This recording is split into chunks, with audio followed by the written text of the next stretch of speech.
Hey Stonebriar family, I hope you're doing well today. I thought I'd share this week's devotion on the go while I'm out taking a few steps. You know, in men's ministry, we have a lot of conversations about what does it mean to be a godly man? And it's a legitimate conversation because our culture will often throw at us a lot of ideas on how it thinks a man should think and talk and behave.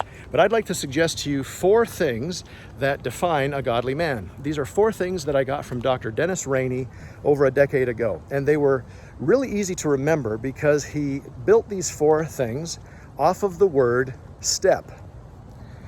Let me go over these 4 things quickly and then touch on each one briefly. A godly man is one who stands on truth, takes initiative, engages with wisdom and grace, and plans and prepares for his legacy. First of all, a godly man is one who stands on truth. I would suggest that you can't stand on that which you are unfamiliar with. And so make sure that every day you take time to spend time in God's Word. Make it part of your daily rhythm of life. Either start your day or end your day with the Word. Even take a break in the middle of your workday to spend some time in God's Word. Might I suggest, guys, when you do this, that you ask yourself 3 questions when you're finished reading that particular passage. Ask yourself, what's one thing I need to stop doing? What's one thing I need to start doing? And what's one thing I need to keep doing? Maybe those 3 questions will help you as you're spending time in God's Word. And as you do that, you'll be a man who can stand on truth. Secondly, a godly man is one who takes initiative. This means that you're not waiting for someone else to make a decision or to speak up or to act. Taking initiative means you're not sitting back. You're not being passive. It doesn't mean you're a bull in a china shop, but it does mean that when there is a decision to be made, an injustice to be corrected, a choice to make, you know how to make it because you have already been standing on truth, and so you can take initiative appropriately and with the right attitude. Taking initiative is something that defines a godly man.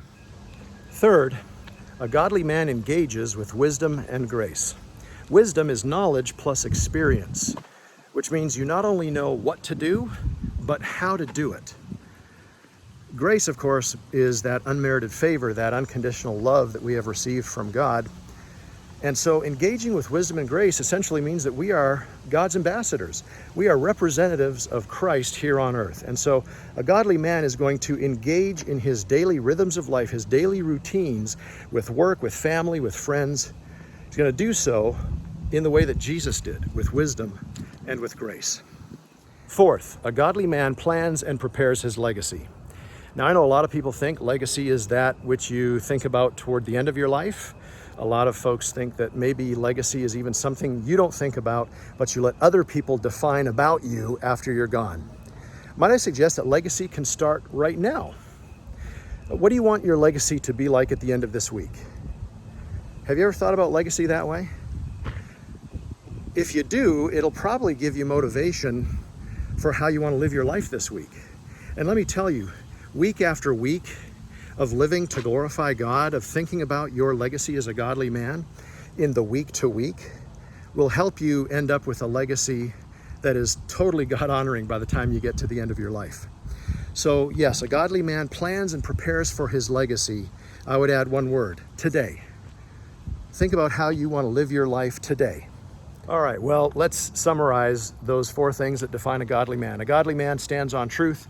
He takes initiative. He engages with wisdom and grace. He plans and prepares for his legacy. You do those 4 things, you are stepping up truly into what it means to be a godly man. I hope that encourages you this week, and hope to see you this coming Sunday. Take care.